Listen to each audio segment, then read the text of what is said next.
हिंदी में यूपीएससी की तैयारी से संबंधित प्रोग्राम्स को देखने के लिए सब्सक्राइब करें स्टडी IQ IAS हिंदी। नमस्कार, कैसे हो आप लोग? आई होप आप सभी लोग स्वस्थ होंगे, बढ़िया से अपनी पढ़ाई कर रहे होंगे। आज की इस क्लास में हम तटीय मैदान वाले इलाके से शुरू करने वाले हैं, बट वेट, ध्यान से सुनो।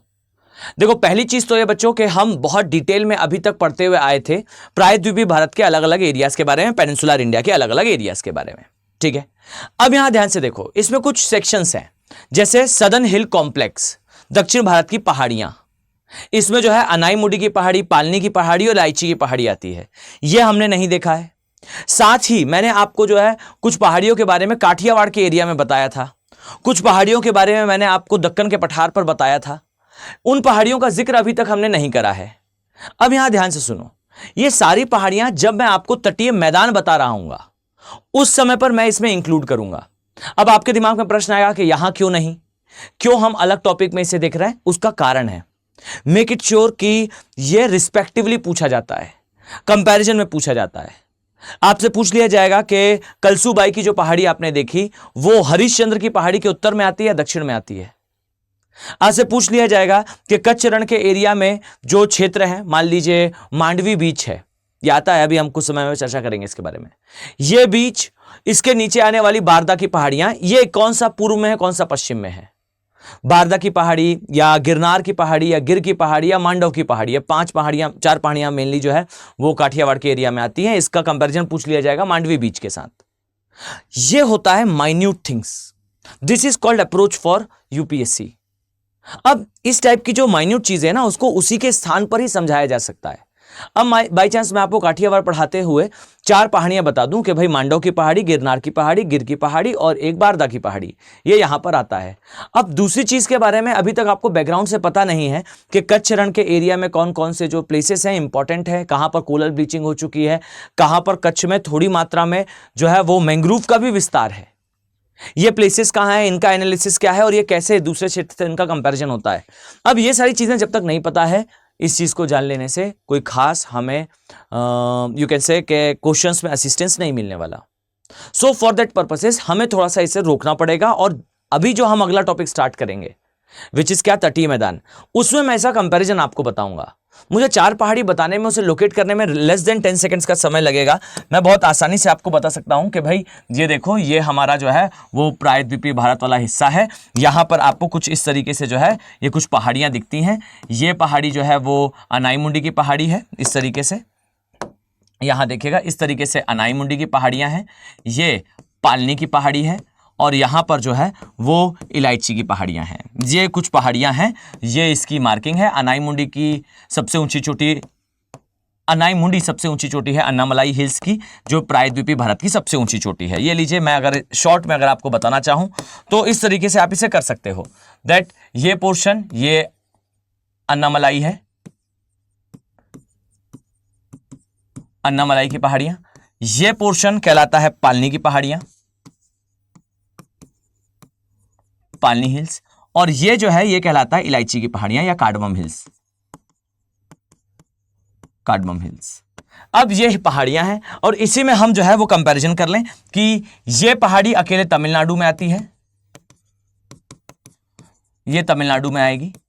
ये दो पहाड़ियां हैं, ये अन्नामलाई और कार्डमम यानी कि इलायची, ये आती है केरला और तमिलनाडु दोनों के बीच में, केरला प्लस तमिलनाडु। और ये भी जो है वो केरला प्लस तमिलनाडु इसमें आती है। अब इस कंपैरिजन के बाद हम अगला स्टेप ये ले सकते हैं कि भाई यहीं पर आप जान लीजिए कि जो अन्नामलाई पहाड़ी है इसकी सबसे ऊंची चोटी है अनाईमुडी, और ये जो अनाईमुडी है ये पूरे प्रायद्वीपीय भारत की सबसे ऊंची चोटी है, सबसे ऊंची चोटी है, हाईएस्ट पीक है पेनिनसुलर इंडिया की। अब यहीं पर अगर आप यहीं याद करना चाहते हैं तो इसे याद कर लें, बाकी मैं इसे डिटेल में आगे और तटीय मैदान में बताऊंगा कि आप याद कर सकते हो कि जो अन्नामलाई है, जो हाईएस्ट पीक है, इसके पास आपको कोडाईकोलन हिल स्टेशन मिलेगा, एक आपको फेमस हिल स्टेशन मिलेगा। एंड सेकेंडली आपको यहां पर एक और इंपॉर्टेंट चीज मिलती है which is a national park. याद रखना, इसका नाम था top slip national park. Top slip national park. अभी के समय बदलकर इसका नाम कर दिया गया है Indira Gandhi national park, Indira Gandhi national park. एक नेशनल पार्क हो गया, कोडाईगोलन एक हिल स्टेशन हो गया, सबसे ऊंची चोटी हो गई, कुछ पहाड़ियां हो गई। इस पहाड़ियों का महत्व आप लोग बहुत ज्यादा डिटेल में बच्चों पढ़ने वाले हो इन केस ऑफ इंडिया की जलवायु, भारत की जलवायु के बारे में। जब आप डिटेल में पढ़ोगे तो आप इसके बारे में जानकारी प्राप्त करोगे, ठीक है।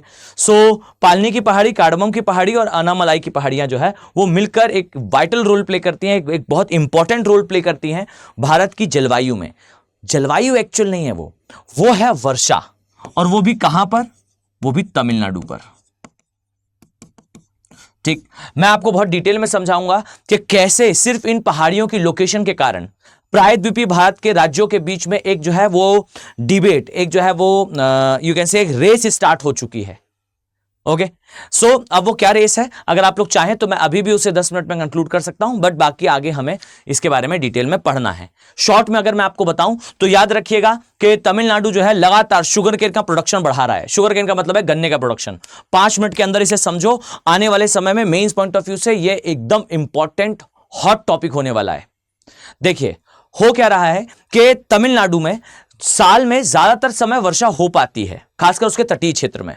आप जलवायु वगैरह में पढ़ोगे कि लौटता हुआ मानसून और आता हुआ मानसून। आते हुए मानसून के केस में यहां पर है एक गैप जिसे कहा जाता है पालघाट गैप, पालघाट गैप।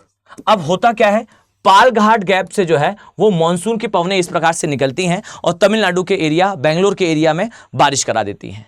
तो आते हुए मानसून से भी तमिलनाडु के कुछ पोर्शन में बारिश तो हो ही जाती है, साथ ही लौटता हुआ मानसून इसके कोरोमंडल तट पर बारिश कराता है। अब इससे होता यह है कि तमिलनाडु में साल में एक सिग्निफिकेंट टाइम बारिश होती है। यह वर्षा प्रमोट करती है धान अर्थात पैडी के उत्पादन को। अब धान का उत्पादन तमिलनाडु में ज्यादा होता है, बढ़िया चल रहा था, लेकिन तमिलनाडु से हमें भी प्रोडक्शन करना है किसका, शुगर केन का, मतलब गन्ने का।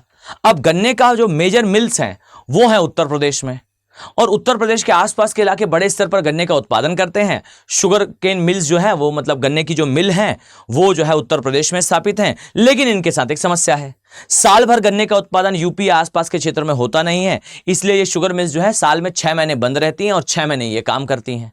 इससे इन शुगर मिल्स को जिस समय गन्ना मिलता है तो बहुत अधिक मात्रा में मिल जाता है, और जब नहीं मिलता है तो ये बंद रहती हैं। इससे बहुत ज्यादा प्रॉफिट अर्न नहीं कर पाती। नाउ तमिलनाडु गवर्नमेंट सेज कि हम ऐसी स्कीम लाएंगे कि हमारे जो फार्मर्स हैं वो साल भर गन्ने का उत्पादन कर पाए। अब जब साल भर गन्ने का उत्पादन होगा तो शुगर मिल्स को साल भर इनपुट मिलेगा, प्रॉफिट मैक्सिमाइजेशन होगा। इसलिए शुगर मिल्स जो है वो लगातार अट्रैक्ट हो रही थी तमिलनाडु के साइड।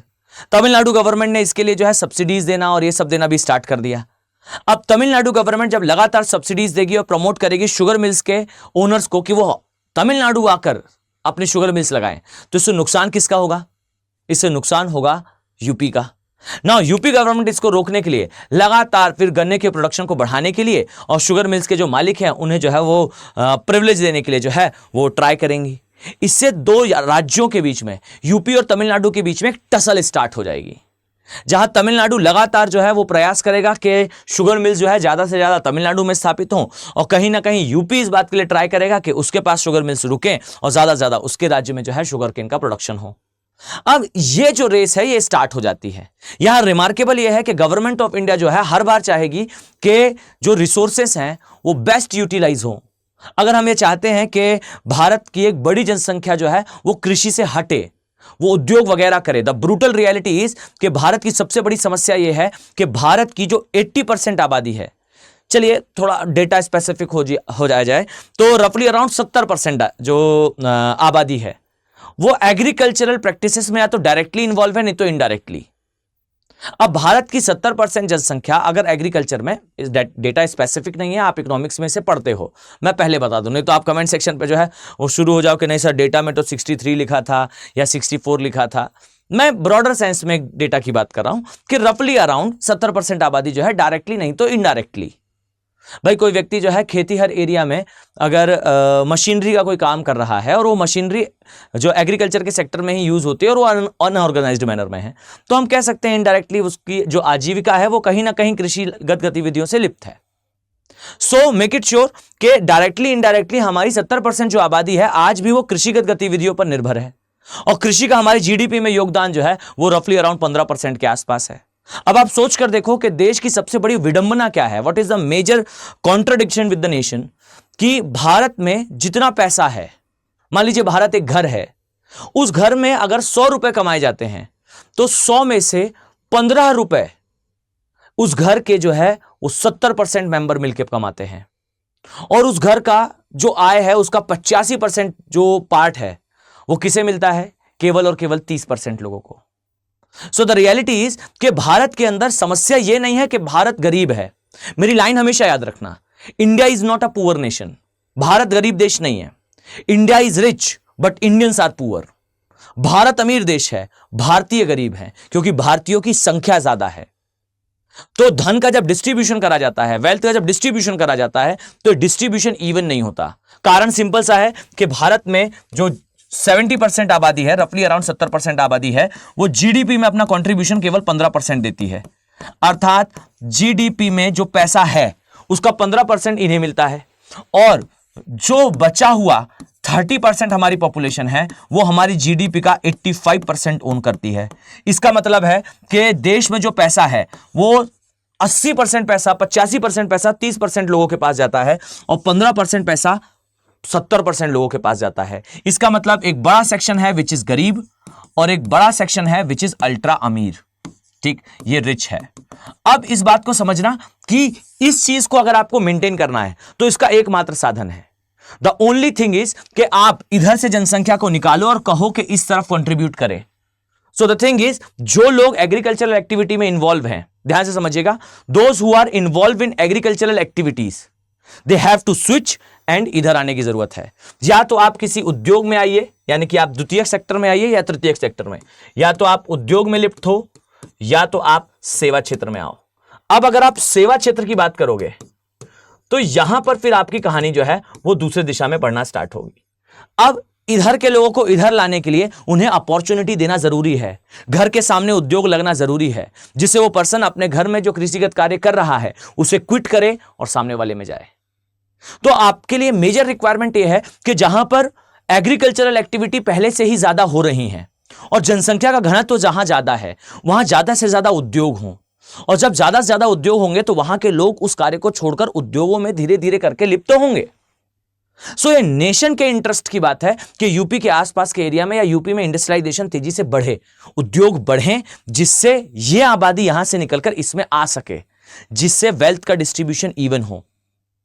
और जब यही बात भारत सरकार करने का प्रयास करेगी तो आरोप यह लगेगा कि डियर जरा ध्यान से देखो, सेंट्रल गवर्नमेंट भी वही है, स्टेट गवर्नमेंट भी वही है, सेम पॉलिटिकल पार्टी का एक जगह रूल है, उसी पॉलिटिकल पार्टी का स्टेट में रूल है, कहीं ना कहीं प्रिविलेज दिया जा रहा है। अब हमारा डिबेट का चर्चा यह नहीं है कि गवर्नमेंट ये कर रही है या नहीं कर रही है। हमारे पास लॉजिक है, we are preparing for civil services. आप सिविल सर्विसेज की तैयारी कर रहे हो, इस बात का विशेष ध्यान रखना कि आपका टेम्परामेंट होना चाहिए, समझ, क्रिटिकल थिंकिंग आपके पास होना चाहिए। Don't be a child of political carriage. मतलब ऐसा ना सोचें कि आप जो है वो किसी पॉलिटिकल पार्टी को पसंद या नापसंद करते हो। You have to be neutral. ठीक, अगर आपको कहा जाए कि इसके पीछे का क्या रीजन है कि गवर्नमेंट थोड़ा चाहती है कि उत्तर प्रदेश या उत्तर भारत की बेल्ट में इंडस्ट्रियलाइजेशन बढ़े, तो उसका मेजर कारण है कि यहां पर जनसंख्या बड़े स्तर पर एग्रीकल्चर कर रही है, और यह एग्रीकल्चर में कंट्रीब्यूशन केवल 15% का है। यहां से लोगों को निकालने की जरूरत है, कृषि पर बहुत ज्यादा निर्भरता है। इसे निकालने का एक ही रास्ता है कि उसके घर के सामने उद्योग हो, जहां पर समय के साथ वो जो है वो शिफ्टिंग कर सके अपने जो आर्थिक गतिविधियां हैं उसकी। यह एक तरीका हुआ। इस कारण से फिर जो है वो स्टेट और सेंटर के बीच में जो है वो संघर्ष स्टार्ट होता है। फिर तमिलनाडु का पर्सन से सर इसमें मेरी क्या गलती है कि कोई स्टेट जो है वो एग्रीकल्चरल एक्टिविटी में लिप्त होने के कारण उसका उतना ज्यादा जीडीपी में योगदान नहीं है। अगर कोई राज्य पीछे है तो इसके पीछे का कारण दूसरा राज्य नहीं है। कोई राज्य अगर आगे बढ़ना चाहता है और अगर वो ग्रो करना चाह रहा है तो इसके पीछे का लॉजिक ये नहीं दिया जा सकता कि आप ग्रो नहीं कर सकते बिकॉज दूसरा पीछे है। सो यहां से जो है वो रीजनल डिस्प्यूट से स्टार्ट हो जाते हैं। फिर आपको दिखता है कि तमिलनाडु जो है वो कहीं ना कहीं पीछे रहता हुआ दिख रहा है, या फिर कहीं तमिलनाडु जो है वो ज्यादा अग्रेसिवली किसी स्टेटमेंट को या किसी कार्य को लीड करता है। कारण एक नहीं है, मैं केवल गन्ने का उदाहरण देकर जो है इस बात को समझाने का प्रयास कर रहा हूं कि समय के साथ अगर कोई स्टेट अपनी जो इंडस्ट्रियल एक्टिविटीज हैं उससे एनलार्ज करता है या उसमें कोई चेंजेस लाता है तो उन चेंजेस का एक बड़ा इंपैक्ट होता है। ये एक एग्जांपल है शुगर केन से कि भाई पालनी की पहाड़ियों से जो वर्षा है वो यहां पर से भी मिल जाती है, पालघाट गैप से वर्षा यहां भी आ जाती है। तमिलनाडु को मतलब मोटे मोटे तौर पर ठंड और गर्मी दोनों के समय वर्षा मिल जाती है। इस कारण से शुगर केन का प्रोडक्शन स्मार्टली वो कर सकता है। अगर शुगर केन का प्रोडक्शन वो बढ़ाता है तो उसकी रिक्वायरमेंट होगी शुगर मिल्स का उसके पास होना, और शुगर मिल्स का अगर उसके पास होना रिक्वायर्ड है तो वो शुगर मिल्स मेनली कहां फोकस्ड है? उत्तर प्रदेश में। So the requirement is Uttar Pradesh से शुगर मिल्स का जो है वो शिफ्टिंग हो तमिलनाडु में, तब तमिलनाडु के लिए ज्यादा बेनिफिशियल होगा आर्थिक गतिविधियों को करना। इससे धीरे धीरे करके स्टेट और सेंटर और स्टेट और स्टेट के बीच में डिस्पैरिटीज यानी कि संघर्ष स्टार्ट होता है, और यही उठाकर यूपीएससी आपसे पूछ लेगा अब बताइए कि इसमें क्या गलत है और क्या सही है। वो आपसे पूछेगा कि डोंट यू थिंक, क्या आपको यह नहीं लगता कि भारत सरकार के द्वारा उत्तर भारत के कुछ राज्यों को औद्योगिकरण के लिए कुछ अधिक प्रेफरेंस दिया जाता है? या फिर वो आपसे पूछ लेंगे कि क्या कारण है कि हमारे दक्षिण भारतीय राज्यों में खासकर वे राज्य जो भाषाई आधार पर स्थापित हुए थे वो मुख्य धारा की राजनीति से अपने आप को संतुलित नहीं पाते? या फिर क्या रीजन है कि जो सेंटर स्टेट का रिलेशन है वहां दक्षिण भारतीय राज्यों के साथ हमारा जो है वो सेंटर का रिलेशन सामान्यतः उतना अच्छा शायद नहीं रहता जितना अच्छा उत्तर भारत के राज्यों के साथ होता है? ये सारी चीजें आपस में इंटरलिंक्ड हैं, और इसके लिए चाहिए होता है टेम्परामेंट, इसके लिए चाहिए होता है विचार। ये जो मैंने आपको बताया ये कहलाता है मेंस पॉइंट ऑफ व्यू। अब इसमें क्या टेम्परामेंट होगा तो यहां ध्यान से सुनो। इसका आंसर यह है कि हमें रिसोर्सेज का डिस्ट्रीब्यूशन सही करना है। हम चाहते जरूर हैं कि भाई जो राज्य गरीब है वो आगे बढ़े, जो अमीर है वो मतलब जो रिच है एज कंपेयर टू वो भी ग्रो करे, पर हमें रिसोर्सेज का डिस्ट्रीब्यूशन इवन करना पड़ेगा। अब अगर आप यूपी के लिए या उत्तर भारतीय राज्यों के लिए शुगर मिल का ऑप्शन ओपन कर रहे हो तो आपको इस बात का ध्यान रखना है कि अगर कोई दूसरा राज्य भी इसमें कंपटीशन में आना चाहता है तो हमें उसे भी पर्याप्त अवसर मिले, उसे भी पर्याप्त अवसर दिए जाएं। अब इसके लिए आप क्या कर सकते हो? गवर्नमेंट सेज प्रॉब्लम यह नहीं है कि शुगर मिल्स उत्तर प्रदेश से शायद तमिलनाडु नहीं जा रही या जाना चाहती हैं। प्रॉब्लम यह है कि शुगर मिल्स लिमिटेड हैं। आप ऐसी स्कीम लाइए कि शुगर मिल्स वहीं तमिलनाडु में क्यों स्थापित नहीं हो सकती? बोले इसका प्रॉब्लम है कुछ इन्वायरमेंटल नॉर्म्स। उन इन्वायरमेंटल नॉर्म्स के कारण जो है वो लाइसेंस जल्दी उन्हें जो है वो इशू नहीं होता। गवर्नमेंट सेज कोई दिक्कत नहीं है, आप कह रहे हो कि लाइसेंस आपको चाहिए है, हम रिलैक्सेशन दे देंगे। सेंट्रल गवर्नमेंट ने जो है वो रिलैक्सेशन निकाला। दे सेज कि अगर सब्सिडी में किसी उद्योग को जो है वो प्रेफरेंस दिया जाता है तो उसे कुछ लाइसेंस की प्रक्रिया में भी जो है वो साधारणीकरण का जो है सुविधा मिल जाएगी। उन्हें जल्दी ही कुछ मिल्स की स्थापना के लिए, कुछ इंडस्ट्रीज की स्थापना के लिए जो है वो जल्दी परमिशन दे दी जाएंगी। लाइसेंस प्रणाली में जो है वो उदारीकरण करा जाएगा, और इसका इनडायरेक्टली फायदा किसको मिलेगा? इनडायरेक्टली फायदा उन लोगों को मिलेगा जो शायद तमिलनाडु के अंदर जो है शुगर मिल से स्थापित करना चाहते हैं। सो ये कहलाता है मध्यम मार्ग। दिस इज कॉल्ड कि आप जो है वो रादर देन डिस्प्यूट को एक्सलरेट करो, उसे बढ़ाओ, आप बीच का रास्ता निकाल सकते हो। अगर शुगर मिल्स की डिमांड है तमिलनाडु को तो क्यों नहीं दिया जा सकता? बिल्कुल दिया जा सकता है। जरूरी थोड़ी है कि उत्तर प्रदेश से ही शुगर मिल्स को निकालकर तमिलनाडु भेजा जाए। हम ऐसे नॉर्म्स बना सकते हैं जिससे तमिलनाडु के अंदर जो है वो वहां पर रहने वाला उद्यमी ही, वहां पर रहने वाला एंटरप्रेन्योर ही उद्योग लगा सके। Story complete. So make sure कि आपके पास वो टेम्परामेंट हो। और बच्चों ये जो मैं आपको बता रहा हूं ये कोई एक दिन का करंट अफेयर नहीं है, ये तो सीक्वेंस ऑफ इवेंट्स हैं। जब आप उसके बारे में पढ़ते रहते हो, आप जागरूक रहते हो और उसके बारे में जानते रहते हो कि हाँ भाई ऐसी एक्स नामक चीज होती है, फिर वाई नामक चीज होती है, तो इससे आप अपने आप को अपडेट रखते हो और फिर सीक्वेंस ऑफ इवेंट को आप एक बार में एक सिलसिले से समझ लेते हो। नहीं पढ़ पाए हो तो कोई दिक्कत नहीं है, हर एक टॉपिक का अपना एक मेंस पॉइंट ऑफ व्यू होता है। मैं उस मेंस पॉइंट ऑफ व्यू को जो है वो क्लास में डिस्कस करता रहूंगा, लेकिन ये याद रखना कि ये थोड़ा सा जो है वो कठिन होता है। ठीक, इसके लिए एक तो टीचर को खुद भी अपडेट रहना पड़ता है, साथ में जो है वो सब्जेक्ट से उसे इंटरलिंक करना पड़ता है। तो अगर आप चाहते हो तो आप लोग इस सीरीज को जरा ध्यान से देखो, इसके लेक्चर्स को 1 से 2 बार देखिए, और पॉसिबल हो यार तो इसे जरूर एक बार शेयर करा करें, जिस भी सोशल मीडिया प्लेटफॉर्म पर आप हो उसमें जरूर इसे शेयर करिएगा। ओके, चलो हम आगे बढ़ते हैं नेक्स्ट टॉपिक की तरफ। But before I start, dear ध्यान से सुनो, आप सभी लोग सीरीज को देख रहे हो, मैं लिख कर देता हूं, आप सभी को बहुत इंटरेस्ट है ज्योग्राफी में। अगर भूगोल को ऐसा वैकल्पिक विषय पढ़ना चाहते हो, मेरे साथ पढ़ना चाहते हो, तो डियर अपॉर्चुनिटी है, होली सेल चल रही है, 15 तारीख तक चलेगी, लेकिन 15 तारीख से इस बैच में क्लासेस भी स्टार्ट हो जाएंगी। सो अगर आप पढ़ना चाहते हो तो आपके पास अच्छी अपॉर्चुनिटी है इस सेल के माध्यम से मेरे साथ geography as a optional subject start करने की। भूगोल एक वैकल्पिक विषय की तरह अगर आप पढ़ना चाह रहे हो तो there is a tremendous opportunity. Geography optional का बैच 15 तारीख से ही, 15 मार्च से ही स्टार्ट हो रहा है, और इस बैच में जो है वो सिलेबस स्टार्ट होगा और ये 2026 को फोकस करते हुए कंप्लीट करा जाएगा। बहुत डिटेल में ज्योग्राफी को पढ़ेंगे, एक एक class will be a like journey, ये एक यात्रा के जैसी होगी। मैं लिख कर देता हूं कि आप वो 3 घंटे की क्लास को एंजॉय करोगे। पढ़ना इज अलग अलग थिंग, पर आपको क्लास एंजॉय की तरह फील होगी, यू विल एंजॉय दैट। आपको क्लास फील होगी कि आप आज की क्लास में कुछ नया सीख कर गए हो। क्लास स्टार्ट होने वाली है, 15 मार्च से बैचेस स्टार्ट होंगे। सेकंड, पीडीएफ अगर डाउनलोड करना चाह रहे हो तो ध्यान से देखो, ये दिया हुआ है मेरा टेलीग्राम चैनल अभिनव बोहरे ज्योग्राफी, ये मेरा टेलीग्राम चैनल है, ज्वाइन कर लो, सारी पीडीएफ्स मिल जाएंगी। सेकंड, abhinavbohre@studyIQ.com, ये मेरी ईमेल एड्रेस है, खुलकर मेल करिए, कोई भी समस्या हो just let me know.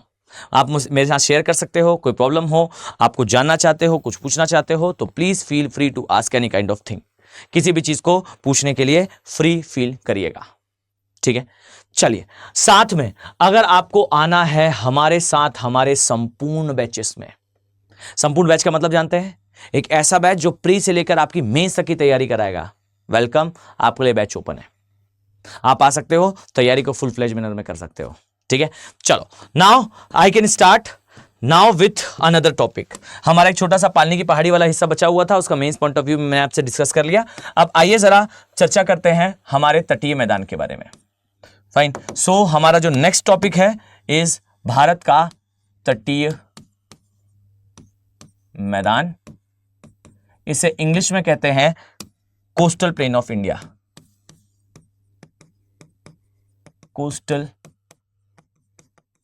Plane of India. चलो बच्चों, अब यहां जरा ध्यान से सुनना, रफली अराउंड 30 से 35 मिनट्स में मैं आपको वो बातें बताने वाला हूं जो बातें आपने इस टॉपिक के बारे में, इस सब्जेक्ट के बारे में सामान्य तौर पर, मतलब इन अ जनरल मैनर आपने इसके बारे में नहीं सुना या नहीं पढ़ा होगा, ठीक। तो रफली अराउंड 30 मिनट्स तक आप लोग मेरी बात बिल्कुल ध्यान से सुनोगे। कोशिश करना कि इस दौरान आप कुछ चीजें लिखो ना, केवल उस बात को सुनो और समझो, ठीक। मतलब चीजों को कंसेप्चुअलाइज करें और याद करने का उसे प्रयास करें।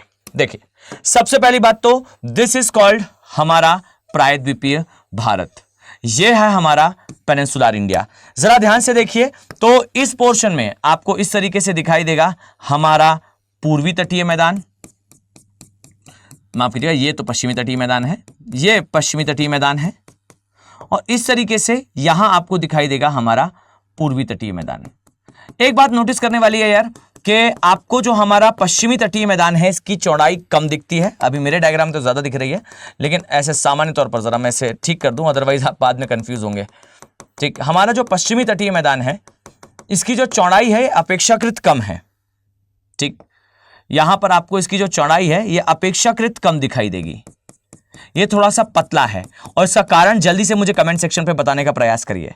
आप लोग जो लाइव में कमेंट करते हैं मैं उसे भी देखता रहता हूं जब तक मेरी क्लास स्टार्ट नहीं होती।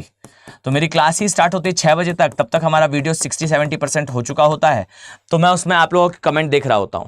तो यहां ध्यान से देखिए, यह है हमारा पश्चिमी तटीय मैदान इस साइड, और दूसरे साइड है हमारा पूर्वी तटीय मैदान। This one is called as पूर्वी तटीय मैदान, यह है पूर्वी तटीय मैदान, एंड दिस वन इज पश्चिमी तटीय मैदान। अब जो पूर्वी और पश्चिमी तटीय मैदान है, आइए इनके बारे में कुछ कुछ चीजें पहले जानना शुरू करते हैं।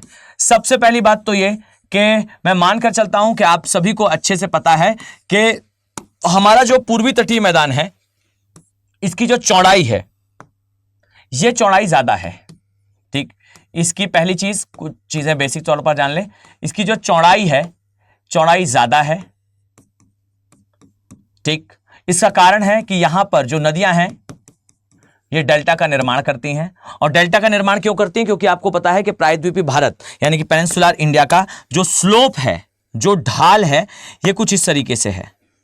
ठीक, आप स्पष्ट तौर पर देख पाओगे कि जो प्रायद्वीपीय भारत है, इसकी बड़ी नदियां जैसे गोदावरी, कृष्णा, कावेरी, ये सारी नदियां पश्चिमी घाट से निकलती हैं और पूर्वी घाट की ओर जाती हैं, जो ये दिखाता है कि ये जो क्षेत्र है इसकी ढाल कहां पर है?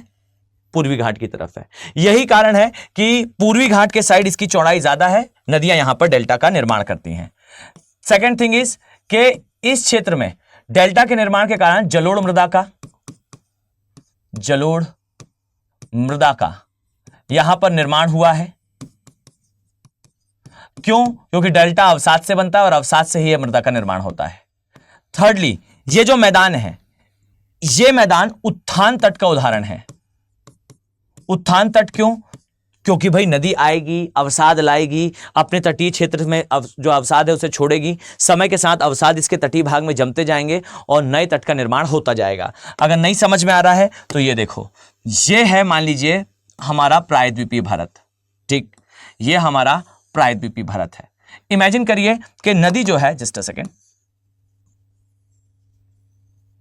आप इमेजिन करिए नदी जो है वो समय के साथ यहां डेल्टा बनाएगी, तो धीरे धीरे करके ये अवसाद यहां जमते जाएंगे। अवसाद जमते जाएंगे बच्चों, तो देखिए ये जो क्षेत्र है, धीरे धीरे करके यहां पर अवसाद जमने से तट जो है वो ऊपर उठता जाएगा, इसलिए इसे उत्थान तट भी कहते हैं। ये इमर्ज कोस्टलाइन का एरिया है, उत्थान तट का उदाहरण है। कारण है इसका मेनली यहां पर डेल्टा का निर्माण।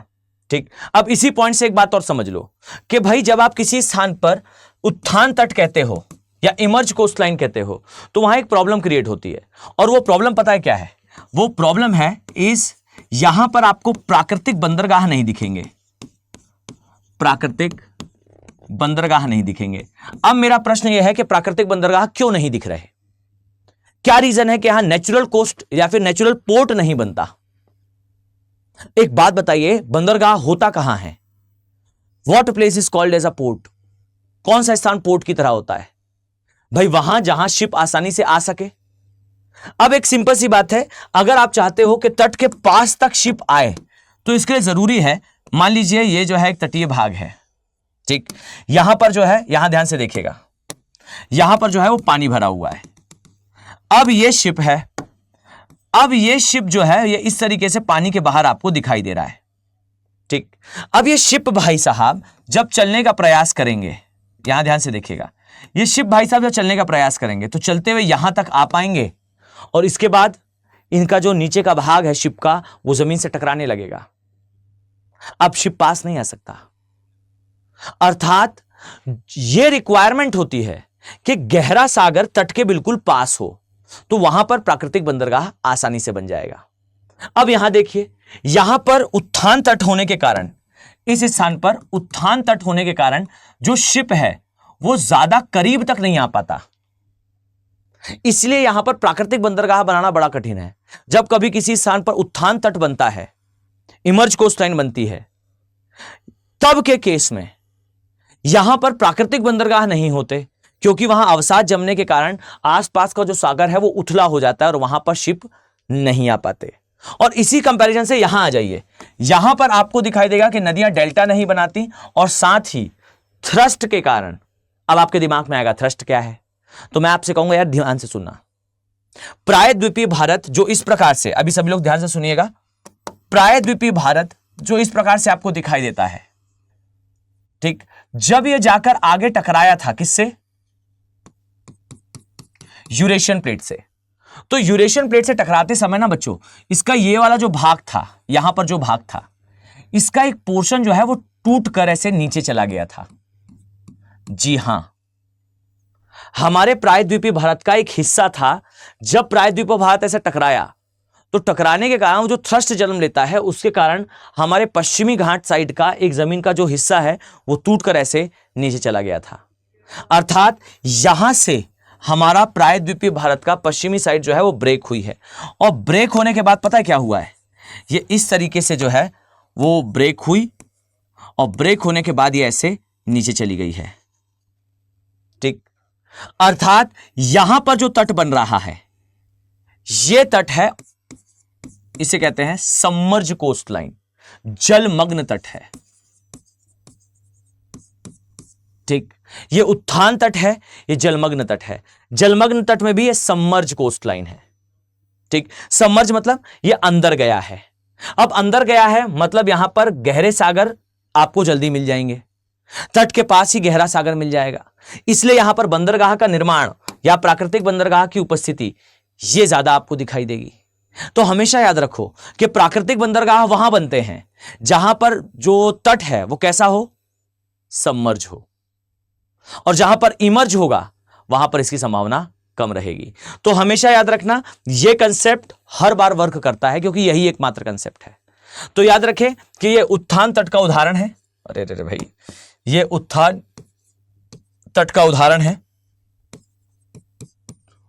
और इसी से एक और बात याद रखो कि चूंकि एक उत्थान तट है, यहां पर प्राकृतिक बंदरगाह की अनुपस्थिति है। ठीक, यहां सामान्यतः प्राकृतिक बंदरगाह नहीं पाए जाते। अब एक और चीज यहीं पर सुन लीजिए, यह सामने क्या दिख रहा है आपको बच्चों, ध्यान से देखो, यह क्या है, बीओबी। बीओबी बोले तो बे ऑफ बंगाल, और यह क्या है, अरब सागर। अरब सागर बोले तो अरब सागर ओके, अरब सागर। ठीक, अब देखिए इस साइड बंगाल की खाड़ी है, इस साइड अरब सागर है। अब हमेशा याद रखना कि बंगाल की खाड़ी और अरब सागर दोनों ही प्लेसेस पे, यहां ज्यादा मैं आपको थोड़ा डिटेल में बनाकर दिखाऊं, यहां देखिएगा, यह है बच्चों अफ्रीका।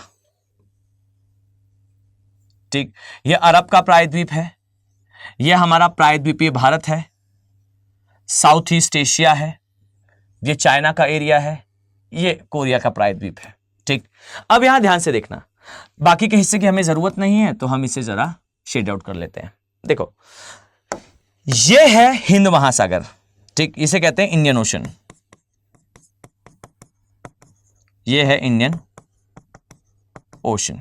ठीक, अब देखो यार, जब भी कभी हिंद महासागर में चक्रवात बनता है तो या तो वो अरब सागर की साइड बनेगा या तो वो बंगाल की खाड़ी की साइड बनेगा। अब इस बात को हमेशा याद रखना कि जब भी किसी स्थान पर चक्रवात बनता है तो चक्रवात निर्मित होने के पश्चात जो है वो अपने दिशा में पूर्व की ओर आगे बढ़ता है, पूर्व से पश्चिम की ओर आगे बढ़ता है। अक्सर ना इसमें गलती होती है, तो इसको याद कैसे करा जाएगा, इसे याद करा जाएगा कि ये चक्रवात उष्णकटिबंधीय चक्रवात बनते हैं जहां व्यापारिक पवनें चलती हैं। व्यापारिक पवनें मतलब कि ट्रेड विंड, ट्रेड विंड मतलब ईस्टर्ली, ईस्टर्ली मतलब पूर्वा पवनें, पूर्वा मतलब पूर्व से पश्चिम की दिशा में चलने वाली पवनें। सो ये देखिए यहां पर बनते हैं उष्णकटिबंधीय चक्रवात, इसे ट्रॉपिकल साइक्लोन बोलते हैं। ठीक है, ट्रॉपिकल साइक्लोन। ठीक, उष्णकटिबंधीय चक्रवात। और ये चक्रवात कहां बनते हैं, जहां पर चलती हैं व्यापारिक पवनें, व्यापारिक पवनें।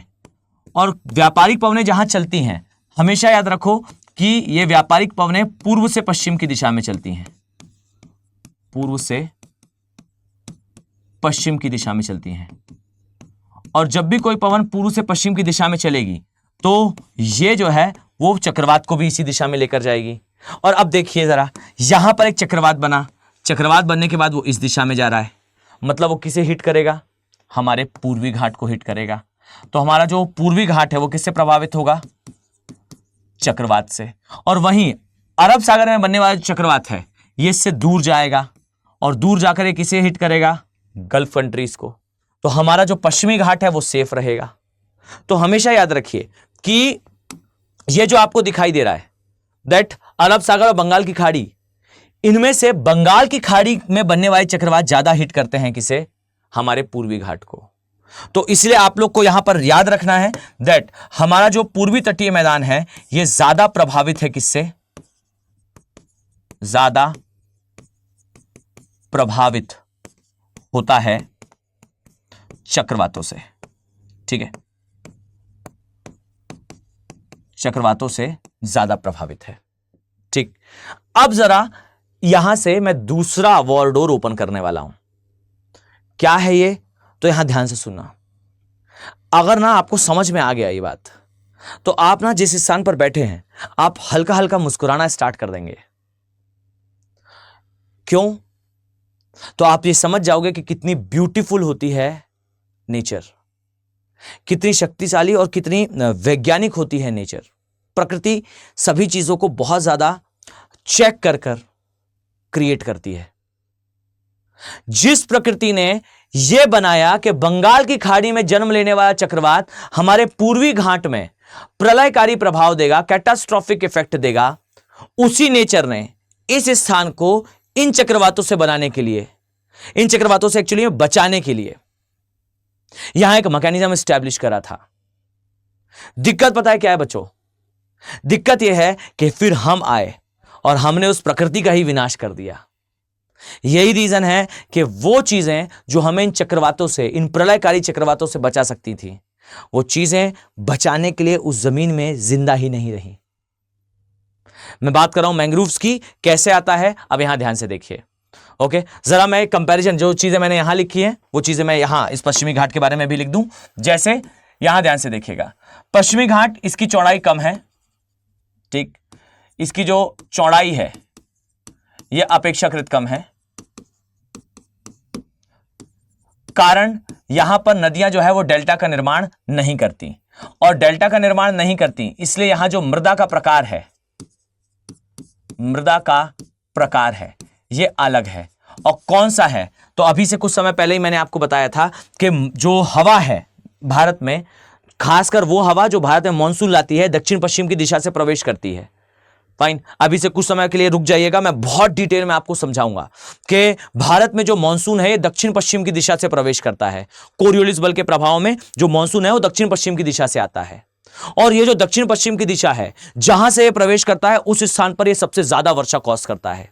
और जिस स्थान पर ज्यादा वर्षा होती है, हमेशा याद रखना कि उस स्थान की जो मृदा है, उस स्थान की जो मिट्टी है, उसमें सॉइल लीचिंग के कारण, मृदा के निक्षालन के कारण उसके सारे पोषक तत्व जो जल में है उसमें घुल जाते हैं और घुलने के बाद वहां से विस्थापित हो जाते हैं। So any area which is affected by heavy rainfall will face formation of a different kind of soil which is nothing but laterite soil। वह कोई भी क्षेत्र जो अत्यधिक वर्षा से प्रभावित रहता है, वह क्षेत्र समय के साथ मृदा के निक्षालन से अपने पोषक तत्वों को खो देता है, और वो जो मृदा है वो कोई भी हो वो समय के साथ लेटराइट मृदा में चेंज हो जाती है। सो द रियलिटी इज कि इस क्षेत्र में मृदा का प्रकार जो है वो लेटराइट मृदा का प्रकार है। लेटराइट मृदा का मतलब है ये ऐसी मृदा है जो अत्यधिक वर्षा के कारण निर्मित होती है। बहुत ज्यादा बारिश के कारण इस प्रकार की मृदा का निर्माण होता है। सेकेंडली, याद रखो कि ये जो तट है, जैसा मैंने बताया कि ये तट जो है वो सबमर्ज कोस्ट लाइन या जलमग्न तट का उदाहरण है। जलमग्न तट का ये उदाहरण है। क्यों उदाहरण है? मैंने बता दिया कि प्रायद्वीपीय भारत के उत्तर पूर्व की प्रवाह के कारण जब यह हिस्सा टकराया तो इसका पीछे वाला हिस्सा टूटकर पानी के अंदर चला गया है, इसलिए यहां पर जलमग्न तट का निर्माण हुआ है। जब भी कहीं पर जलमग्न तट होता है तो वहां पर किसका निर्माण होता है बच्चों? वहां पर आसानी से निर्माण हो सकता है प्राकृतिक बंदरगाहों का। क्यों? क्योंकि यह हिस्सा टूटकर पानी के अंदर गया है, मतलब जो तटीय हिस्सा है वो जल्दी ही गहरा हो जाता है। इस कारण से यहां पर प्राकृतिक बंदरगाहों का निर्माण होता है। यहां पर इजीली जो है वो प्राकृतिक बंदरगाह का निर्माण आप कर सकते हो। इसके अलावा जो ये हिस्सा है, अर्थात हमारा पश्चिमी घाट का जो हिस्सा है, ये ज्यादा प्रभावित नहीं होता चक्रवातों से। ये अपेक्षाकृत चक्रवातों से कम प्रभावित होता है, लेकिन इन दोनों ही चीजों के अपवाद हैं। जैसे मैंने कहा कि जो पश्चिमी घाट है ये जो है ये जलमग्न तट का उदाहरण है, लेकिन इसके दो अपवाद हैं। केरल का तट उत्थान तट है, गुजरात का तट उत्थान तट है। अब आप कहोगे उत्थान तट कैसे हो गया? तो मैं आपसे कहूंगा याद करो वो दिन जब मैंने आपको बताया था कि जिस समय भारत में अलेक्जेंडर का आगमन हुआ था उस समय पर एक हिस्सा इसका ब्रेक होकर भूकंप के कारण समय के साथ ऊपर आया था। याद करिए मैंने आपको बताया था shocking connection between mythology and geography. हमने देखा कि द्वारिका का एरिया जो है एक समय पर पूरी तरह से जलमग्न हुआ था और री इमर्ज हुआ था अगेन। पूरा कच्छ का एरिया जो है वो आज के समय सफेद मरुस्थल कहलाता है, व्हाइट डेजर्ट कहलाता है, लेकिन इसके व्हाइट डेजर्ट होने का मेन रीजन ये है कि यह हिस्सा पहले पानी के अंदर था और समय के साथ ये वापस इमर्ज हुआ है। सो द रियलिटी इज कि ये एरिया दोबारा इमर्ज हुआ है, मतलब ये इमर्ज कोस्ट लाइन है। गुजरात का एरिया उत्थान तट है और केरल का एरिया उत्थान तट है। ये इसके अपवाद हैं। मैं आगे इसकी डिटेलिंग करूंगा तो वहां आपको बताऊंगा। बाकी यहां पर भी मैं इसे लिख देता हूं कि गुजरात तथा जो केरल का एरिया है ये इसके अपवाद हैं, ये इसके एक्सेप्शंस हैं। ये जलमग्न तट नहीं उत्थान तट है। यहां पर एक और अपवाद गुजरात वाला एरिया ही है। गुजरात के तट पर कभी कभार चक्रवात आ जाते हैं, पर अब आप कहोगे ठीक है सर आपने इसका आंसर तो दे दिया। मान लिया कि भाई गुजरात का एरिया जो है द्वीपीय क्षेत्र था, पहले पानी के अंदर था, ये ऊपर आया है, इसलिए आप कह रहे हो कि ये एरिया जो है वो उत्थान तट है। लेकिन अब एक बात बताओ, आपने जो बताया था अभी कि जो चक्रवात हैं, ठीक, ये देखिए आपने हमें बताया कि जो चक्रवात हैं ये निर्मित होने के बाद व्यापारिक पवनों के प्रभाव में पूर्व की दिशा से पश्चिम की दिशा की ओर जाते हैं। तो एक बात बताओ, अरब सागर में बनने वाला चक्रवात कैसे हिट कर जाएगा गुजरात को? क्या व्यापारिक पवनों ने चलने की दिशा बदल ली? व्यापारिक पवनों के दिशा बदल लेने से क्या ऐसा हुआ है? नो। रियलिटी पता है क्या है? रियलिटी यह है कि इतना सभी को पता होता है, यूपीएससी इसका अपवाद पूछता है। हमेशा याद रखना कि व्यापारिक पवनों के प्रभाव में जो चक्रवात हैं ये पूर्व से पश्चिम की दिशा में तो चलते हैं, लेकिन हमेशा उत्तर की दिशा में मोड़ लेते हुए, हमेशा याद रखिए कि ये उत्तर की दिशा में मोड़ लेते हुए चलते हैं। अब ये उत्तर की दिशा में मोड़ के कारण क्या होता है? तो एक्चुअल में चक्रवात हमें लगता है कि ऐसे मूव कर रहा है, पर सच बात तो ये है कि ये चक्रवात जो है वो कुछ इस तरीके से मूव करता है। जस्ट अ सेकेंड,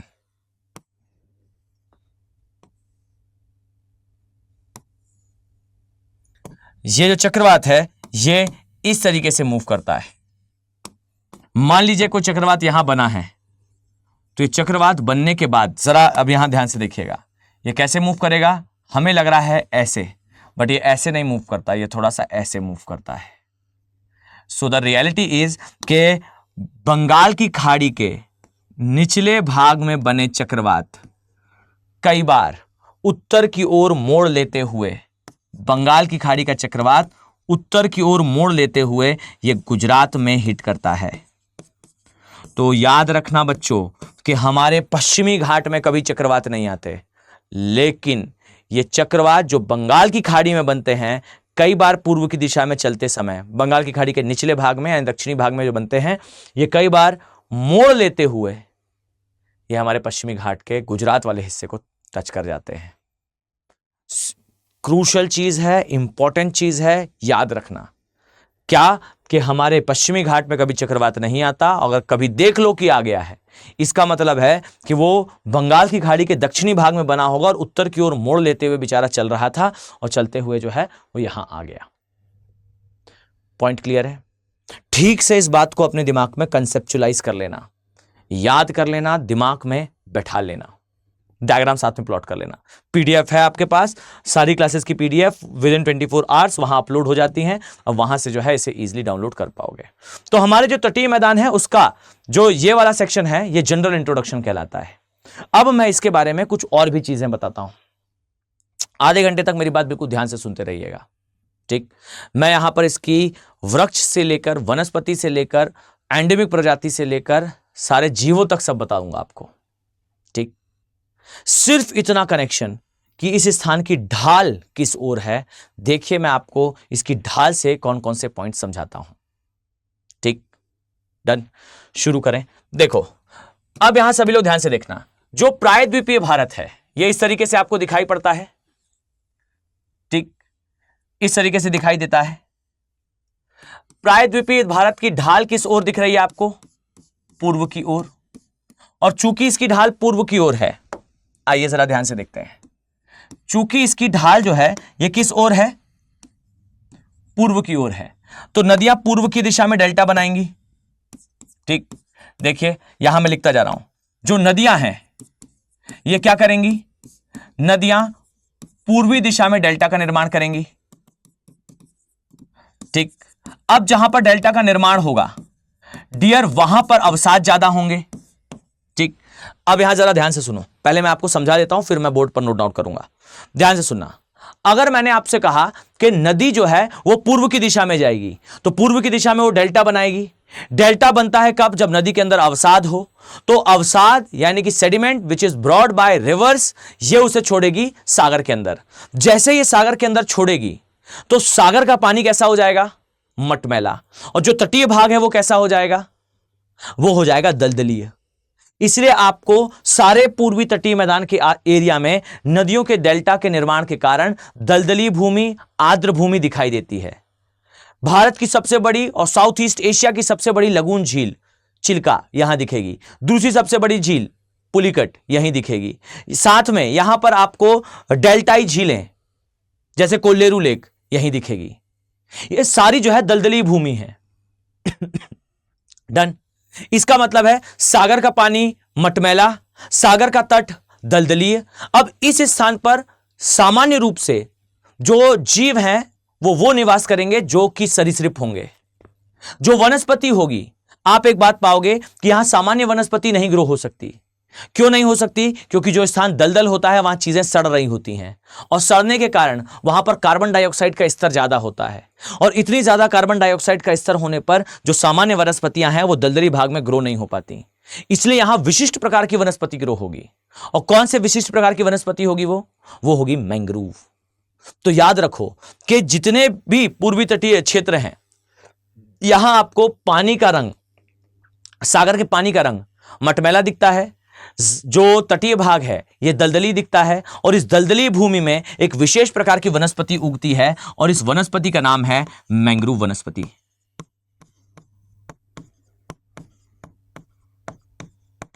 ये जो मैंग्रोव वनस्पति है ये क्या होती है? तो जरा ध्यान से सुनना, मैं यहां लिख भी देता हूं, ये मैंग्रोव है,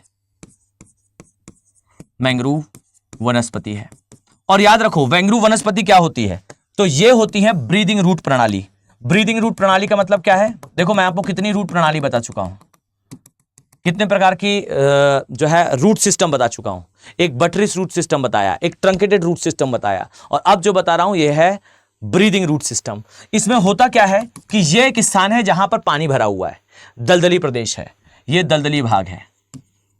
अब इस भाग में कोई सामान्य वनस्पति ग्रो नहीं हो सकती, इसलिए यहां पर ऐसी वनस्पति उगती है जिसकी जो जड़ें हैं ये पानी से बाहर होती हैं, और पानी से बाहर होने के बाद ये ऐसा एक बेस बनाती हैं, और बेस बनाने के बाद इसके ऊपर जो है वो वृक्ष उगता है।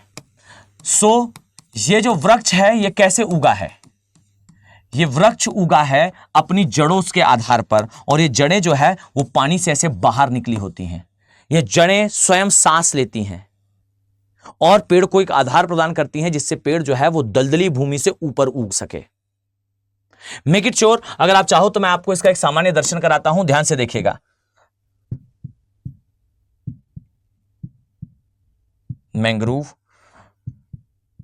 वेजिटेशन, देखिए यहां आप पाओगे कि यह कहलाता है मैंग्रोव्स। ठीक, जस्ट सेकेंड, मैं और थोड़ा सा स्पेसिफिक आपको दिखाता हूं।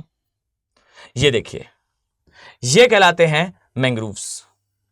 मैंग्रोव एक्चुअली में क्या है? तो ये ऐसे पेड़ हैं जिनकी जड़ें देखिए बाहर निकली हुई हैं, यहां पूरे में से यहां तक पानी भर जाता है, और ये पेड़ फिर इसके ऊपर उगते हैं, इसके ऊपर जो है वो ग्रो करते हैं। और अगर मैं थोड़ा सा स्पेसिफिक दिखाऊं तो आप इससे बहुत अच्छे से समझ पाओगे। देखिए, ये इसकी जड़ें हैं और ये जड़ें इस पेड़ को ऐसे ऊपर उठाए हुए हैं।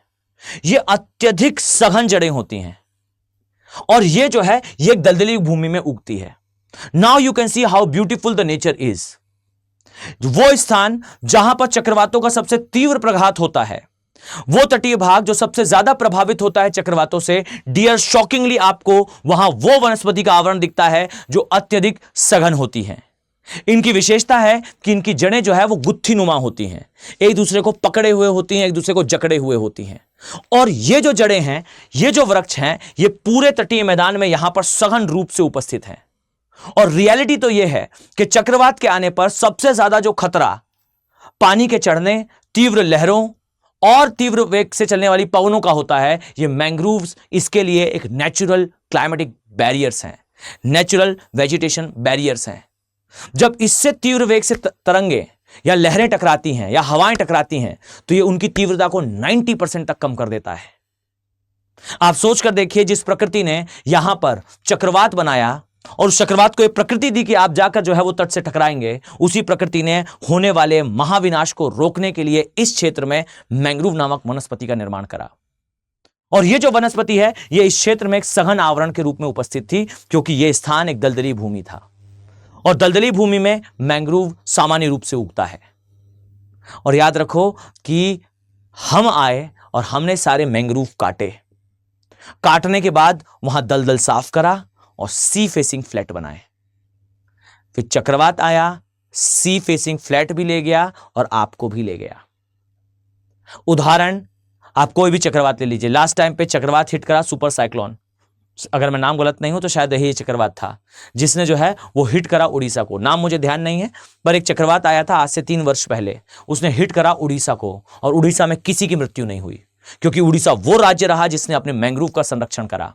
यूनाइटेड नेशन ने भी उड़ीसा को अप्रिशिएट करा। पर 4 लोग की मृत्यु हो गई आंध्र प्रदेश में, जबकि चक्रवात ने वहां हिट भी नहीं करा था। कारण पता है क्या है? आंध्र प्रदेश ने एकदम सिरे से अपने मैंग्रोव हटाए और उड़ीसा ने सिरे से अपने मैंग्रोव बचाए। एक मास डिस्ट्रक्शन और एक नो डिस्ट्रक्शन मैंग्रोव। फाइन। सो याद रखिए, देखिए नदी आई, नदी ने यहां डेल्टा बनाया, डेल्टा के कारण दलदली भूमि बनी, दलदली भूमि के कारण मैंग्रोव का विकास हुआ। और ये याद रखो, मैंग्रोव जो है ये एक प्राकृतिक नर्सरी है, ये प्राकृतिक नर्सरी है। किसके लिए? सरीसृपों के लिए। यहां पर आपको सरीसृप प्राकृतिक रूप से दिखाई देंगे और इन सरीसृपों में याद रखो, यहां सबसे पहले तो आपको ऑलिव रेडले कछुआ दिखाई देगा। अभी आप लोग याद करिए, कुछ समय से काफी ज्यादा न्यूज में है, बहुत सारे कछुए एक साथ इस तट पर दिखाई दिए थे। ऑलिव रेडले टर्टल दिखाई देंगे। क्यों दिखाई देंगे? क्योंकि ये टर्टल जो है वो आर्टिक सब आर्टिक के एरिया से आते हैं, भारत में आते हैं। भारत में ये अंडे देने के पर्पस से आते हैं, यानी कि ये कछुए भारत में आकर प्रवासन करते हैं और यहां पर एग लाइंग करते हैं, अंडों को देने का कार्य करते हैं। ये स्थान इनकी प्राकृतिक नर्सरी है। और ये भी याद रखिएगा, ऑलिव रेडले टर्टल जो है वो दुनिया का दूसरा सबसे छोटा कछुआ है, दूसरा सबसे छोटा टर्टल है। ठीक, सेकंड स्मॉलेस्ट टर्टल है ऑलिव रेडले टर्टल। ठीक, अब यहां ध्यान से सुनो, अरे भाई अब यहां ध्यान से सुनो। नेक्स्ट स्टेटमेंट इज कि यहां पर आपको पृथ्वी का सबसे बड़ा जीवित मांसाहारी जीव दिखाई देगा और यह जीव है इंडियन जाइंट सॉल्ट वाटर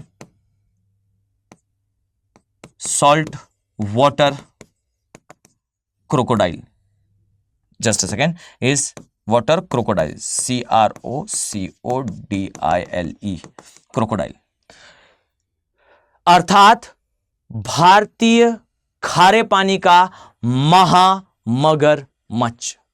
याद रखो, मगरमच्छ नहीं कह रहा हूं मैं, इसे महामगरमच्छ कहा जाता है, महामगरमच्छ।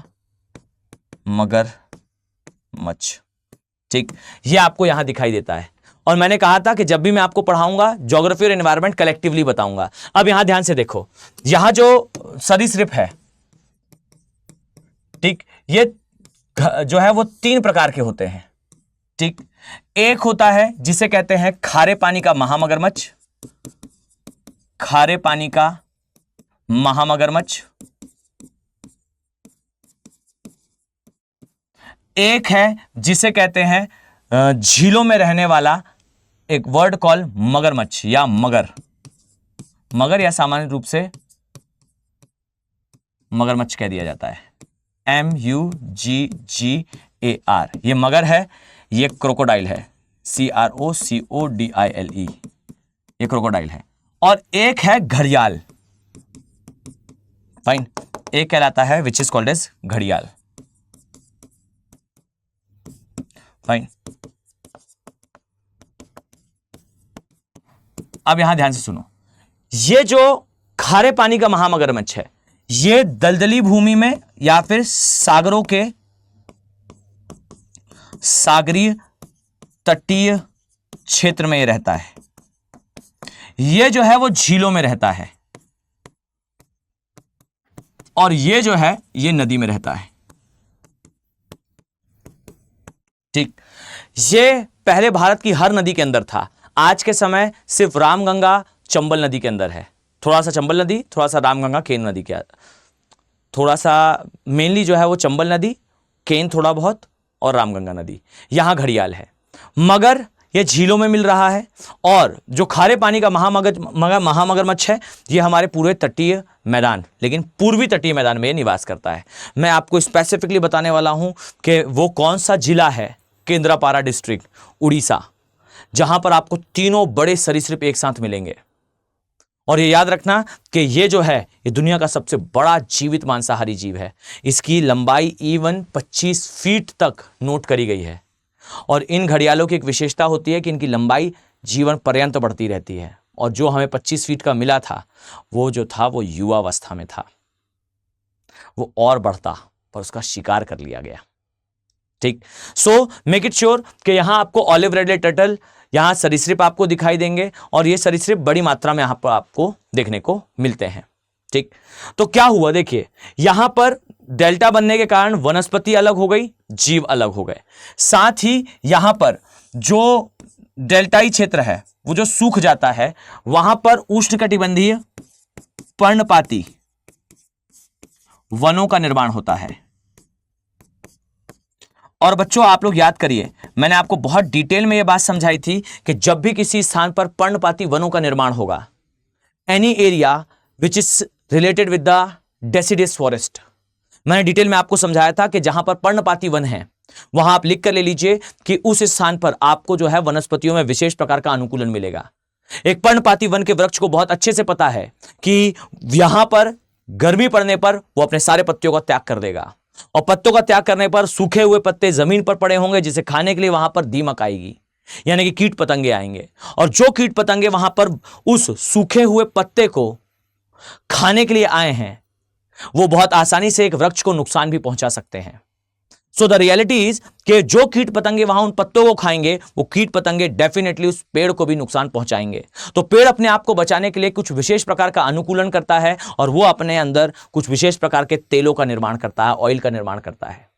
और ये जो ऑयल है, ये इंसेक्ट को उससे दूर रखता है। फिर हम आते हैं, और हमें वो ऑयल के कारण वो पेड़ बहुत पसंद आता है। हम उस पेड़ को काटते हैं और उससे फर्नीचर बनाते हैं। आपके दादा परदादा के समय बना हुआ फर्नीचर भी आज भी जिंदा है, वो आज भी ठीक है। कारण यह है कि उसे दीमक नहीं खा रही और वो सूख नहीं रहा।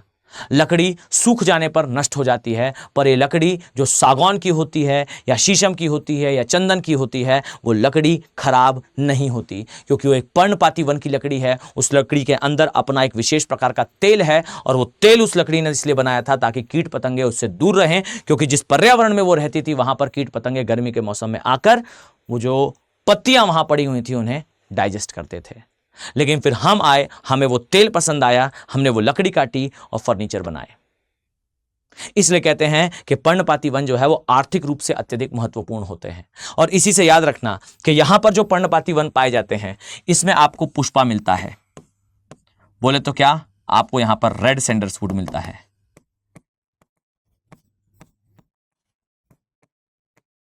यहां आपको रक्त चंदन मिलता है, लाल चंदन, लाल चंदन मिलता है। और यह यहां का स्थानिक पौधा है,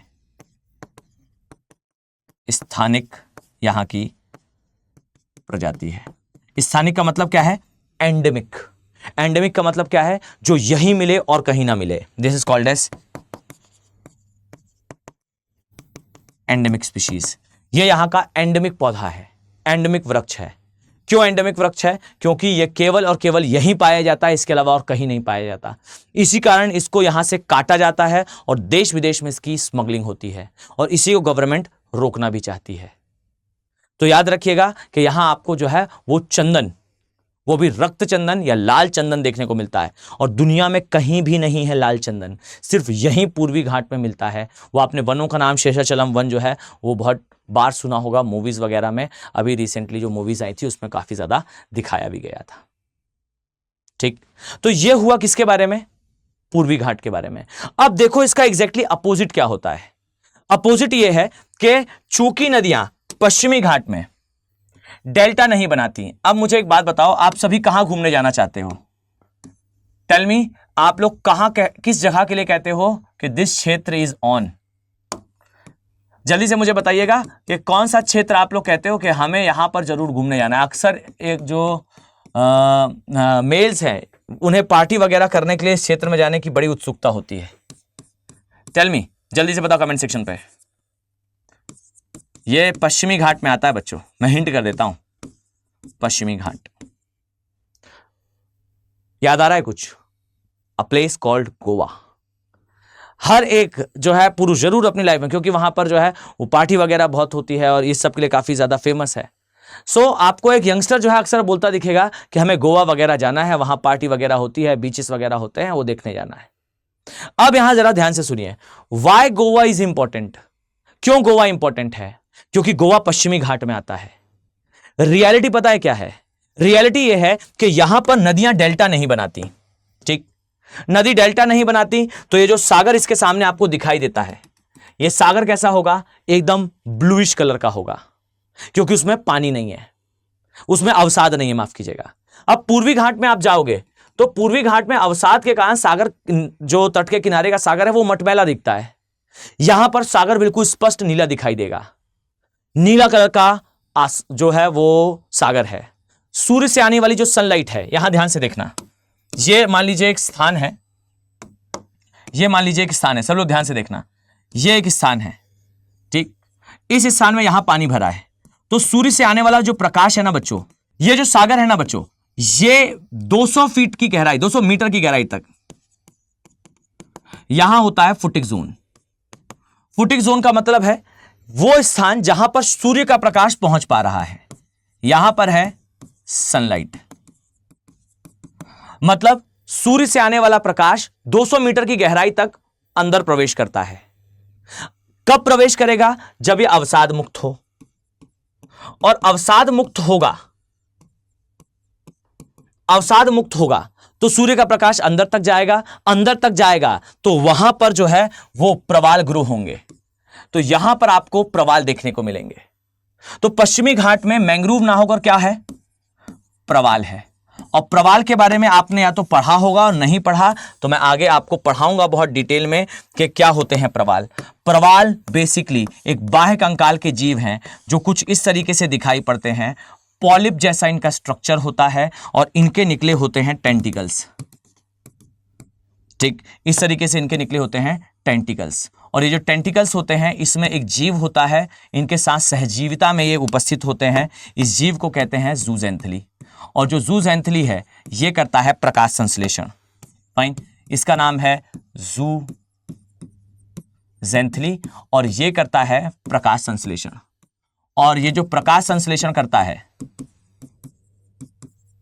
इससे ये ऑक्सीजन बनाता है जो इस प्रवाल को देता है। तो प्रवाल जीवित रहते हैं जूजेंथली के कारण, और जूजेंथली इन्हें जो है वो ऑक्सीजन के साथ साथ इन्हें रंग भी प्रदान करता है। तो जो प्रवाल है वो रंगीन होता है क्योंकि उसमें जूजेंथली होता है। अब जूजेंथ्री वहां रहेगा जहां प्रकाश संश्लेषण होगा, और प्रकाश संश्लेषण वहां होगा जहां सूर्य का प्रकाश 200 मीटर की गहराई तक जा पाएगा। अब भाई यहां अगर अवसाद होता तो यहां प्रवाल ग्रो ही नहीं होते, क्योंकि अवसाद होने पर, पानी मटमैला होने पर सूर्य का प्रकाश अधिक गहराई तक जाता ही नहीं। सो द रियलिटी इज, चूंकि यहां का क्षेत्र अवसाद मुक्त है, इसलिए सूर्य का प्रकाश अधिक गहराई तक जाता है। अधिक गहराई तक जाता है इसलिए यहां पर प्रवाल ग्रो होते हैं, और प्रवाल ग्रो होते हैं तो वहां पर सागर के अंदर एकदम रंगीन चट्टानें दिखाई देती हैं। ये चट्टानों के जैसे दिखते हैं, और आपको दिखाई देगा बिल्कुल लाइट ब्लूइश कलर का सागर, और उस सागर के अंदर झगमगाते हुए रंगीन प्रवाल। और जहां प्रवाल होता है वहां मछलियां होती हैं, जहां मछलियां होती हैं वहां सागरीय घास होती है, और जहां सागरीय घास होती है वहां पर सागरीय घास को खाने के लिए सागरीय स्तनधारी जीव आते हैं। और इसका सबसे अच्छा उदाहरण डुगोंग, सागरीय गाय। यहां आपको प्रवाल देखने को मिलेगा, प्रवाल के अलावा सागरीय घास मिलेगी, और सागरीय घास को खाने के लिए यहां पर सागरीय गाय यानी कि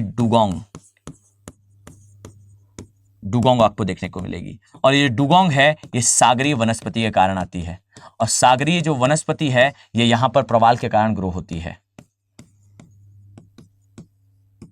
अब जरा ध्यान से देखिए, आप गोवा क्यों जाना चाहते हो? आप गोवा इसलिए जाना चाहते हो क्योंकि जब आप गोवा जाओगे तो आपको सामने दिखाई देगा एकदम नीला सागर, सागर के अंदर रंगीन प्रवाल, और रंगीन प्रवाल की जब मृत्यु होती है, ध्यान से सुनना, रंगीन प्रवाल की जब मृत्यु होगी तो प्रवाल क्या है? मैंने आपको बताया ये एक्सोस्केलेटन एनिमल है, बाह्य कंकाल का जीव है। जब इसकी मृत्यु होती है ना तो सागर की लहरों के प्रघात से ये प्रवाल की छोटी छोटी चट्टानें ये टूट कर जो है वो तट पर आती हैं। आप इमेजिन करिए, प्रवाल का ये वाला जो हिस्सा बाहर आप देख रहे हो ये हड्डी है, अंदर इसके जीव है। अब जब इस जीव की मृत्यु हो जाएगी तो ये हड्डी जो है वो यहां पर शेष रह जाएगी और एक चट्टान के जैसा ही दिखाई देगा। अब जब लहरें चलेंगी ना तो ये चट्टान जो है, ये हिस्सा जो है, ये कंकाल जो है वो टूट कर कहां जाएगा? तट पर जाएगा। और कंकाल मतलब हड्डी, और हड्डी मतलब कैल्शियम, कैल्शियम मतलब चूना। सो द रियलिटी इज, तट पर पहुंचेगा चूना, इसके अस्थि पंजर तट पर आएंगे और अपक्षय अपर्दन के कारण ये उस मिट्टी में मिल जाएंगे, और वहां पर तट की जो रेत है ये सफेद कलर में चेंज हो जाएगी, और जो व्हाइट कलर में चेंज होगी तो हम इसे कहेंगे कि यहां का तट सफेद है। डियर, आप गोवा क्यों घूमना चाहते हो? आप गोवा इसलिए घूमना चाहते हो, जब आप गोवा के बीचेस में जाओगे तो एकदम व्हाइट कलर का बीच, नीले कलर का सागर, नीला आसमान, रंगीन प्रवाल, Goa is on. So Goa have a unique nature beauty, सिर्फ इस कारण से कि नदी वहां डेल्टा नहीं बनाती। नदी डेल्टा नहीं बनाती तो सागर में अवसाद नहीं है, अवसाद नहीं है तो वहां पर प्रवाल है, प्रवाल है तो वहां सागर के अंदर रंगीन जो दृश्य है वो दिखाई देते हैं, रंगीन जो है वो प्रवाल दिखाई देते हैं, और इन्हीं से फिर निकलकर जो प्रवाल के अस्थिपंजर हैं वो तटों पर आते हैं, और तट जो है वो सामान्यतः सफेद दिखाई देते हैं। और मेक इट श्योर कि यहां पर बारिश भी ज्यादा होती है। इस क्षेत्र में जब बारिश ज्यादा होगी तो यहां पर सदाबहार वन होंगे, और सदाबहार वनों के अंदर हमेशा याद रखना कुछ विशेष प्रजातियां पाई जाती हैं वृक्षों की। मैंने आपको पूर्वी घाट का एंडेमिक वृक्ष बताया विच इज रक्त चंदन या लाल चंदन। मैं यहां आपको बता दूं, यहां का भी एक एंडेमिक वृक्ष है,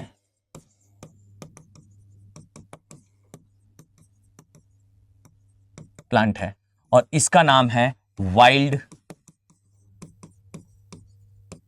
ड्यूरिन। और वाइल्ड ड्यूरिन जो है, एक बार आप सर्च करिएगा, वाइल्ड ड्यूरिन जो है वो कटहल के जैसा दिखाई देता है। आप कह सकते हो कटहल का जो है दूर का रिश्तेदार है, पर ये होता, कटहल मतलब कि जैक फ्रूट, ठीक, ये होता बिल्कुल उससे अलग है, और ये यहाँ का एंडेमिक प्लांट है, दुनिया में और कहीं नहीं मिलता वाइल्ड ड्यूरिन। अब आप सोच कर देखो, सिर्फ नदी ने डेल्टा बनाया और नहीं बनाया, इससे एक जगह पर सदाबहार वन बने, एक जगह पर पर्णपाती वन बने, एक जगह सरीसृप रहने लगे, एक जगह सागरीय गाय रहने लगी, एक जगह मैंग्रोव रहने लगे, एक जगह प्रवाल रहने लगे, सिर्फ इतने से अंतर के कारण कि वहां पर नदी ने डेल्टा नहीं बनाया। This is called interlinking between geography, environment, species and all. This is the potential of geography. अगर आप तैयारी करना चाहते हो ज्योग्राफी एज अ ऑप्शनल, तो डियर सबसे शानदार मौका चल रहा है, चांस मिस मत करो. 15 तारीख को आप मेरे साथ ट्रिमेंडसली सब्जेक्ट को पढ़ सकते हो. हमारे माध्यम की सबसे बड़ी समस्या का आप सोल्यूशन हो. फील करो बच्चों इस बात को कि 35 से 40 क्वेश्चन अगर एक सब्जेक्ट से आएंगे और उसको अगर आपने ऑप्शनल की तरह पढ़ लिया, उसमें आपने अपनी पकड़ स्थापित कर ली, तो मैं लिख कर देता हूं कि this will be a game changing thing. आपके पूरी यूपीएससी की जर्नी को यह बदल सकता है. हम अपने माध्यम का रिजल्ट सुधार सकते हैं अगर इस ऑप्शनल के साथ तैयारी करें. कहीं सुनी बातों से आगे बढ़िए. डोंट बिलीव ऑन कि ऐसा होता है या वैसा होता है. अगर ये ऑप्शनल है तो भाई ये अंग्रेजी माध्यम का ऑप्शनल है, अंग्रेजी माध्यम का अच्छा रिजल्ट आता है. तो भाई एक बात याद रखना कि अगर ये अंग्रेजी माध्यम का ऑप्शनल है तो डियर फिर अंग्रेजी माध्यम का रिजल्ट भी हमसे अच्छा है. और अगर हमें इसे सुधारना है तो फिर हमें यह भी डिसाइड करना पड़ेगा कि हम इसे गहराई से पढ़ें, इसे ऑप्शनल की तरह पढ़ें. आप पढ़कर तो देखिए एक बार इसे ऑप्शनल की गहराई से. मैं लिख कर देता हूं कि 30 से 35 क्वेश्चंस जो यूपीएससी के प्री में आते हैं, पीनट की तरह सॉल्व करेंगे आप. और ये जो स्ट्रेंथ है ना, ये आपको हर बार प्री क्वालिफाई करने में असिस्टेंस देगी. फील फ्री, आप बेशक इसे एज अ ऑप्शनल ऑप्ट कर सकते हो. मेरे साथ पढ़ाई करना है तो आप आसानी से जो है वो मेरे साथ भी इसे एज अ सब्जेक्ट रन कर सकते हो. फाइन. तो if you want to prepare for optional, welcome, this is the golden opportunity. संपूर्ण तैयारी करना चाहते हो प्री से लेकर इंटरव्यू तक की, देन संपूर्ण बैचेस आर ऑल्सो अवेलेबल. मैं हर बार भूल जाता हूं, सभी लोग ध्यान से सुनो भाई. आप लोग हमेशा आते हो बैचेस में और फिर आकर मुझे बताते भी हो कि सर आपसे ही पढ़ने आए हुए थे, लेकिन डियर जब आ रहे हो तो मेरा कोड अप्लाई करते हुए आए. This code is AK live. So कृपा करके जब भी आप जो बैचेस हैं उसे एनरोल करो, मिनिमम कॉस्ट याद रखना, सबसे कम कॉस्ट इस कोड को ही अप्लाई करने पर आपको देखने को मिलेगी. सो डियर, मैं ये उम्मीद कर रहा हूं कि मैं आप सभी सीरियस IAS एस्पिरेंट्स को इन बैचेस में देखने वाला हूं. मिलते हैं नेक्स्ट लेक्चर में. Have a nice day. Thank you. Hindi में यूपीएससी की तैयारी से संबंधित प्रोग्राम्स को देखने के लिए सब्सक्राइब करें स्टडी IQ IAS हिंदी.